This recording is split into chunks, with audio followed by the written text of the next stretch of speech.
సుజీ, 4 రోజులు ఏదైనా ఊరెళ్ళొద్దామా? ఇంట్లోనే ఉండి ఉండి విసుగొస్తుంది. మీరు వెళ్తే వెళ్ళండి, నాకు ఎక్కడికి రావాలని లేదు. అరే, నువ్వు మాత్రం ఇంట్లో ఉండి ఏం చేస్తావు? పిల్లలు కూడా ఎవరి లైఫ్లో వాళ్ళు బిజీగా ఉన్నారు. మనకిప్పుడు ఏ బాధ్యతలు లేవు కదా. అయినా నువ్వు ఎప్పుడు ఇంట్లోనే ఎలా ఉంటావు? నీకు అసలు విసుగు అనేది రాదా? బోర్ కొట్టదా? నన్ను చూడు, రిటైర్ అయ్యి 10 రోజులు ఇంట్లో ఉన్నానో లేదో పిచ్చెక్కుతుంది. మీరు ఈ విషయం 30 ఏళ్ళ ముందు అర్థం చేసుకుంటే ఎంత బాగుండేదో. పెళ్ళైన కొత్తలో నాకు కూడా చాలా బోరింగ్గా అనిపించేది ఇంట్లోనే కూర్చోవడం. ఎందుకంటే అప్పటి వరకు స్కూలు, కాలేజు, జాబ్ అనుకుంటూ బిజీగా ఉండేదాన్ని. సడన్గా పెళ్ళైన తర్వాత ఇంట్లోనే ఉండాలంటే చాలా బోరింగ్గా అనిపించేది. అప్పుడు నేను మిమ్మల్ని అడిగేదాన్ని గుర్తుందా? నాతో మాట్లాడండి, నాతో టైం స్పెండ్ చేయండి, బయటకి ఎక్కడికైనా తీసుకెళ్ళండి, కనీసం సండే అయినా తీసుకెళ్ళండి అని.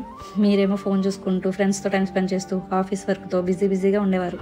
నా మీద కోప్పడేవారు కూడా. ఆఫీస్ మానేసి నేను బయట తిప్పుతూ కూర్చుంటే ఇంటి ఖర్చులు నువ్వు భరిస్తావా? అరే, ఉండేదే సండే ఒక్కరోజు, ఆ రోజు కూడా నన్ను రెస్ట్ తీసుకొనివ్వా, నేను ఎక్కడికి రాలేను అని. నాకు అప్పట్లో చాలా అనిపించేది మీతో టైం స్పెండ్ చేయాలి, బయటికి వెళ్ళాలి అని. అప్పుడు మీ దగ్గర టైం లేదు, ఇప్పుడు మీ దగ్గర టైము డబ్బు రెండూ ఉన్నాయి. కానీ నాకు ఎక్కడికి వెళ్ళాలనిపించట్లేదు. ఒంటరిగా ఉండడం, ఇంట్లోనే ఉండడం అలవాటు చేసుకున్నాను. అందుకే అంటారు, ఏ వయసులో జరగాల్సింది ఆ వయసులోనే జరగాలని. వయసుతో పాటే ఆశలన్నీ పోయాయి.